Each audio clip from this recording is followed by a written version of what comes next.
Bonjour à tous, je m'appelle Jacques-Arthur de Saint-Germain, je suis directeur Énergie Utilities chez CGI Business Consulting et j'accueille aujourd'hui Fabien Richard dans le cadre du Panorama des énergies 2020, une étude que nous menons sur l'année 2020 pour comparer une cinquantaine de technologies de production d'énergie en France sous l'angle à la fois technologique et business. Fabien Richard, bonjour.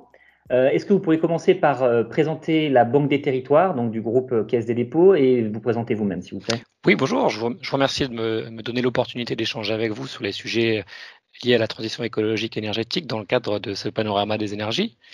Alors, je suis ingénieur à la Caisse des Dépôts depuis plus de 10 ans et je suis actuellement responsable de la thématique transition écologique et énergétique pour la direction régionale des Hauts-de-France.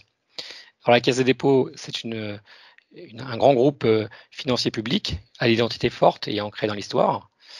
À l'intersection du domaine public et du secteur privé, le groupe est entièrement dédié au service de l'intérêt général, avec un objectif unique, faire grandir la France.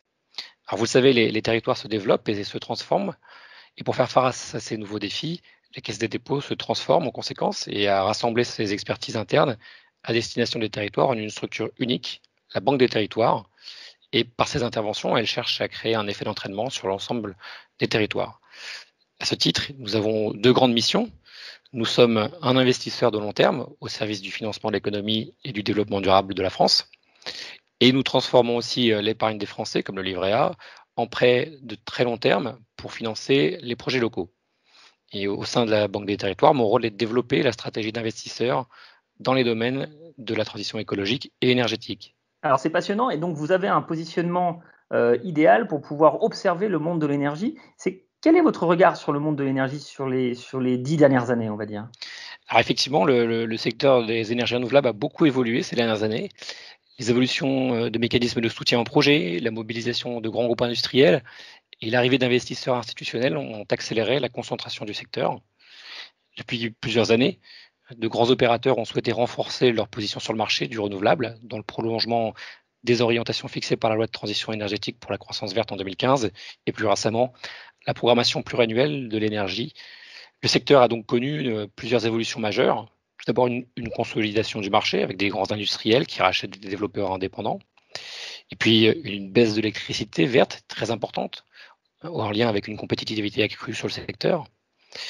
Et puis, on l'a vu, une accélération du nombre de projets avec un objectif d'augmenter la part d'EnR dans le mix énergétique français.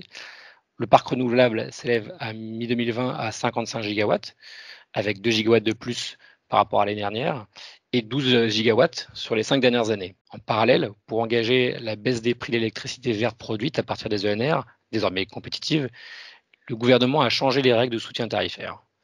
Le passage aux procédures d'appel d'offres a en effet intensifié la concurrence entre les développeurs, qui cherchent désormais à optimiser tous les coûts, y compris le financement. Si on regarde sur les filières, le photovoltaïque et l'éolien sont désormais des actifs sécurisés et de nouvelles thématiques émergent. On peut noter l'arrivée des projets de type réseau de chaleur avec la création de nombreuses DSP via une demande croissante des collectivités. Les grands bailleurs sociaux sont d'ailleurs très intéressés par ces solutions de réseau de chaleur, surtout quand elles sont couplées à des dispositifs de monitoring des consommations. Ces réseaux de chaleur se sont perfectionnés pour y associer notamment un pilotage intelligent de l'énergie.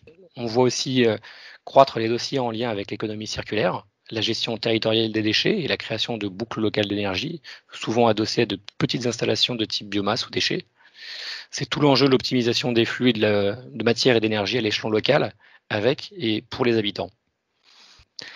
La production ou la récupération d'hydrogène fatal et les usages associés, notamment de mobilité, sont aussi des sujets qui deviennent de plus en plus matures et qu'il faut soutenir par l'investissement et les mécanismes d'aide.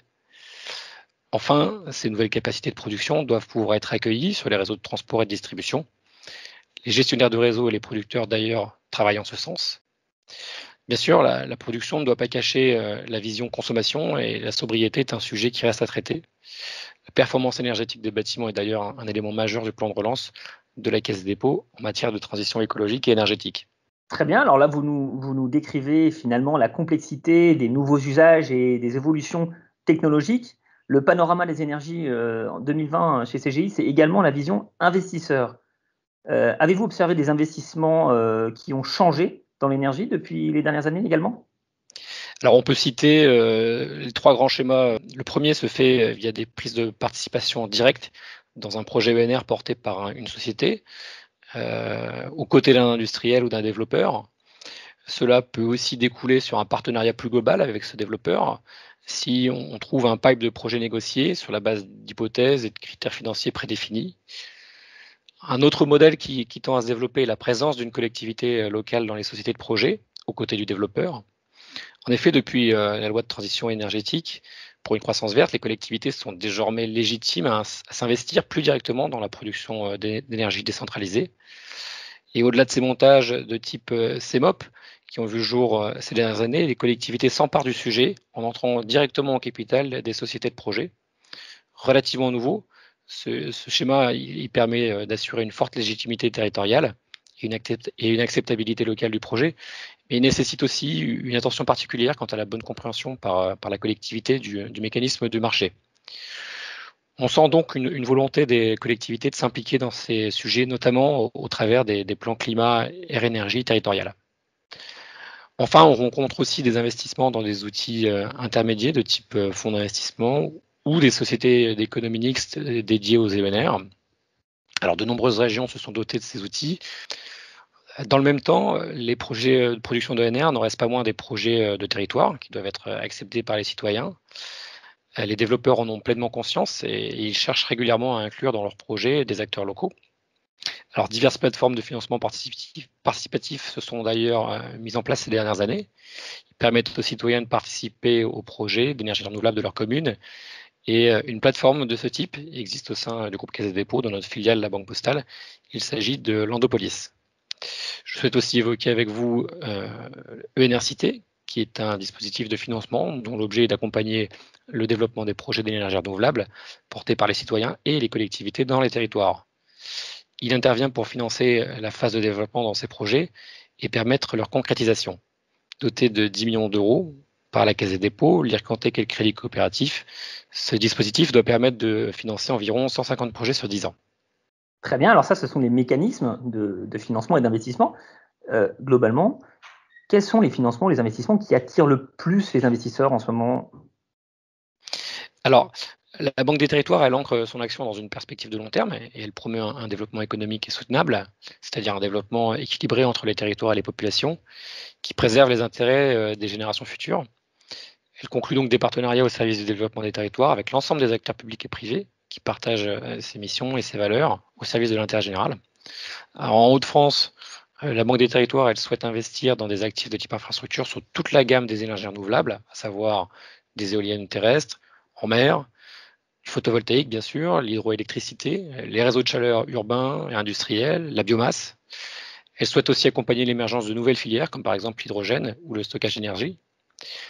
Et dans une dimension plus large de transition écologique et énergétique, elle participe aussi au projet d'efficacité énergétique des bâtiments, de mobilité verte et de biodiversité. Alors certains investisseurs vont s'orienter vers des actifs plutôt sûrs, comme l'éolien ou le solaire, avec des retours d'expérience et des tarifs connus, sauf quand l'Assemblée nationale adopte en deuxième lecture de loi de finances 2021 un amendement visant à réviser les tarifs d'achat consentis par l'État il y a plus de 10 ans aux producteurs d'électricité photovoltaïque. D'autres investisseurs ont des positions plus risquées et n'hésitent pas à choisir des filières plus complexes, comme la méthanisation ou l'hydrogène. Et alors, dans ce panorama, finalement, que vous nous décrivez depuis 10 minutes, comment arrivez-vous à vous y retrouver et à choisir en tant qu'investisseur? À un moment donné, il faut bien que vous puissiez évaluer les critères qui vont vous permettre de comparer ces différents investissements. Vous l'avez compris, l'action de la Banque des Territoires s'apprécie à la fois à la maille du territoire et donc souvent au cas par cas, mais elle inscrit son action dans le cadre des dispositifs de développement durable promus par les Nations Unies. Sur les sujets des critères, elle privilégie la création de valeurs plurielles, à la fois financières, car nous sommes des investisseurs, mais aussi sociétales, car nous avons l'intérêt général comme ADN. Alors le taux de rentabilité interne des projets est bien sûr un critère nécessaire, mais pas suffisant. Nous apprécions les projets au regard de leur maturité, de la technologie et surtout du coût de l'énergie rapporté à cette technologie. Cette valeur sociétale va prendre une place de plus en plus importante dans l'appréciation des projets par les investisseurs et les seuls critères financiers ne peuvent plus être les seuls critères. L'impact social se mesure à travers des dividendes extra-financiers, et on peut citer en exemple l'impact sur la qualité de l'air avec la réduction des pollutions atmosphériques ou des gaz à effet de serre, la création d'emplois, le soutien à des filières non délocalisables, les retombées pour le territoire en termes d'attractivité économique ou touristique, ou la modernisation de l'appareil industriel. Bien sûr, la lutte contre les fractures sociales ou l'acceptabilité locale. Vous l'avez compris, la Banque des Territoires, comme chaque investisseur, analyse ses dossiers au cas par cas, en prenant en compte beaucoup d'axes d'analyse et de critères. Et de mon point de vue, au-delà de cette analyse fine, une vision globale est aussi essentielle. Et on doit pouvoir bénéficier d'une synthèse rassemblant et présentant les dernières données et les derniers indicateurs sur le secteur.